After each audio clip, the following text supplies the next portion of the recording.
एक ऐसी कंपनी जो खुद ट्रैक्टर नहीं बनाती लेकिन ट्रैक्टर इंडस्ट्री की जान है। एक ऐसा बिजनेस जो शांत और छोटा दिखता है लेकिन अंदर से ये कैश की मशीन है। 90s का दौर था और भारत में ट्रैक्टर इंडस्ट्री धीरे धीरे ग्रो कर रही थी। तभी एक जॉइंट वेंचर हुआ, स्वराज इंजन्स, और इसका सिर्फ एक काम था, डीजल इंजन बनाना। अब ट्विस्ट यहीं से स्टार्ट होता है। ये कंपनी अपनी कोई ब्रांड नहीं बनाती, कभी अपनी मार्केटिंग नहीं करती, लेकिन एक बड़े कस्टमर को अपने प्रोडक्ट की सप्लाई करती है, स्वराज ट्रैक्टर्स, महिंद्रा ग्रुप को। मतलब डिमांड स्टेबल है, बिजनेस सिंपल है, लेकिन कस्टमर डिपेंडेंसी बहुत ज्यादा हाई है। तो स्वागत है आपका 100 डेज 100 हिडन स्टॉक्स सीरीज में, डे 12 स्वराज इंजन्स। तो आइए चलते हैं कंप्यूटर की स्क्रीन पर और इस कंपनी के बारे में डिटेल में समझते हैं। तो देखिए, कंपनी की जो शुरुआत है वो 1989 में हुई थी और ये मैन्युफैक्चर करती है डीजल इंजन को, जो स्पेशली ट्रैक्टर्स में यूज होते हैं, जिसकी रेंज 22 हॉर्स पावर से 65 हॉर्स पावर तक होती है। साथ में ये हाईटेक इंजन के कंपोनेंट्स भी बनाते हैं, क्योंकि कंपनी का मेन काम ही यही है। अब कंपनी की अगर हिस्ट्री देखें तो 1985 में कंपनी चालू हुई थी स्वराज इंजन, और इसको प्रमोट कर रहे थे पंजाब ट्रैक्टर्स और किर्लोस्कर ऑयल इंजन। अब यहाँ पे जो किर्लोस्कर थे वो डिजाइन, डॉक्यूमेंटेशन, प्रोसेस, डिटेल, ये सारी चीजें जो थे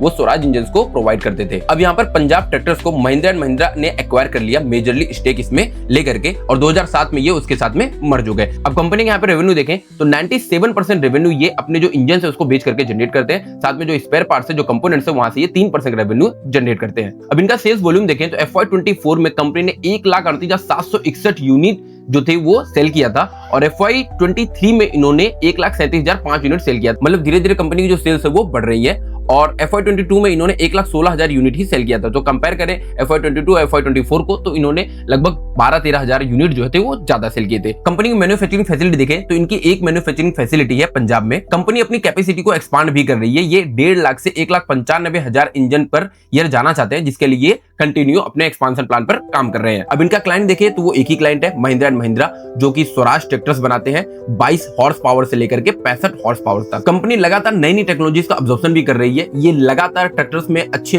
जो टेक्नोलॉजी है उसका यूज करे ताकि ट्रैक्टर और ज्यादा एफिशिएंट बने। कंपनी ने FY24 से अपने जो कमर्शियल प्रोडक्शन था वो 47 हॉर्स पावर और 40 हॉर्स पावर का इंजन मॉडल जो था वो इंट्रोड्यूस किया था, और वो काफी सक्सेसफुल भी रहा। काफी ज्यादा डिमांड भी बढ़ी और काफी ज्यादा यूनिट भी इन्होंने सेल की। जून 2022 में महिंद्रा एंड महिंद्रा ग्रुप ने जो टोटल 21 लाख इक्विटी शेयर थे, ऑलमोस्ट 17% का स्टेक होता है, वो किर्लोस्कर इंडस्ट्री से पूरी तरह से एक्वायर कर लिया, और M&M की ये कंपनी पूरी तरह से हो गई। 52% फिलहाल वो इसमें स्टेक होल्ड करते हैं। अब कंपनी के फंडामेंटल्स भी देखते हैं तो पिक्चर थोड़ी सी और ज्यादा क्लियर होगी। तो यहाँ देखिए, कंपनी का जो मार्केट कैप है 4,853 करोड़ का है। करंट मार्केट प्राइस इनकी 3,995 चल रही है। हाई इसने 4,726 का लगाया और लो इसका 3,300 है। मतलब बहुत ही छोटे रेंज में ये घूम रही है और अपने लो के आसपास ही ट्रेड कर रही है। इसकी बुक वैल्यू 402 की है, और कंपनी डिविडेंड भी देती है, 2.62% का डिविडेंड यील्ड है। स्टॉक का भी 24.4 पे ट्रेड कर रहा है, जबकि इंडस्ट्री का भी 42.1 का है। मतलब अभी यहाँ पे पोटेंशियल बहुत ज्यादा दिख रहा है। इसका ROC 58.7% का है, वही ROE 43.8% का है। ये काफी ज्यादा इंप्रेसिव है। साथ में प्रोमोटर्स होल्डिंग 52.1% की है, और इन्होंने कोई भी अपने जो शेयर है वो प्लेज नहीं किया है, जो एक अच्छी पॉइंट है।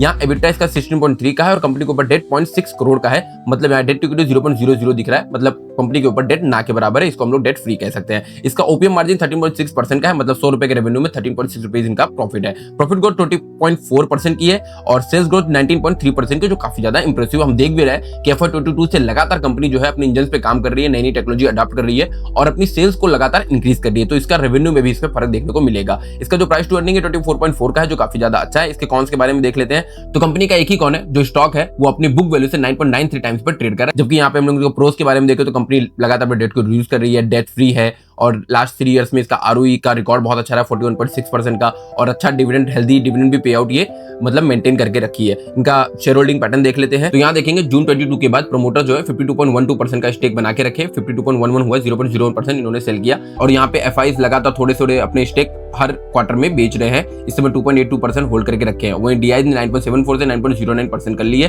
और जो पब्लिक है 35 से 35.97% कर ली है। और ज्यादा लोगों को इस बारे में पता भी नहीं है, इसलिए इसमें जो नंबर ऑफ इन्वेस्टर है वो 38,470 ही है। तो ओवरऑल कंपनी अच्छी नजर आ रही है, बाई फंडामेंटली भी, और बाई जो इनका रेवेन्यू मॉडल है, जो आगे का फ्यूचर ग्रोथ प्लान है उसके हिसाब से भी। अब यहाँ एक हाई रिस्क है, सिंगल कस्टमर डिपेंडेंसी, और जो ग्रोथ है वो एक्सप्लोसिव नहीं है बल्कि स्टेबल है। अब सोचो, अगर एग्रीकल्चर सेक्टर बूम करता है तो यहाँ इनकी डिमांड बढ़ेगी और इनके प्रोडक्ट और ज्यादा सेल होंगे। लेकिन अगर स्वराज ट्रैक्टर की डिमांड घटती है तो इनका बिजनेस पूरी तरह से हिल सकता है। अब सबसे बड़ा सवाल ये है कि कंपनी क्या कभी स्केल भी कर पाएगी, या ये साइलेंट परफॉर्मर ही रहेगी। यहाँ बात एकदम क्लियर और सीधी सी है, ये कोई multibagger trigger rocket type stock नहीं है, बल्कि ये स्टडी और स्लो कंपाउंडिंग मशीन है। अगर आप 5x या 10x स्टॉक ढूंढ रहे हो तो ये स्टॉक आपके लिए बिल्कुल नहीं है, लेकिन अगर आप स्टेबल रिटर्न, डिविडेंड इनकम, साथ में लो बिजनेस रिस्क वाला स्टॉक ढूंढ रहे हो तो ये आपके पोर्टफोलियो का स्टेबलाइजर बन सकता है। अपडेट 13 आपसे मिस ना हो इसलिए सब्सक्राइब जरूर करना, क्योंकि अगला स्टॉक और ज्यादा शॉकिंग हो सकता है।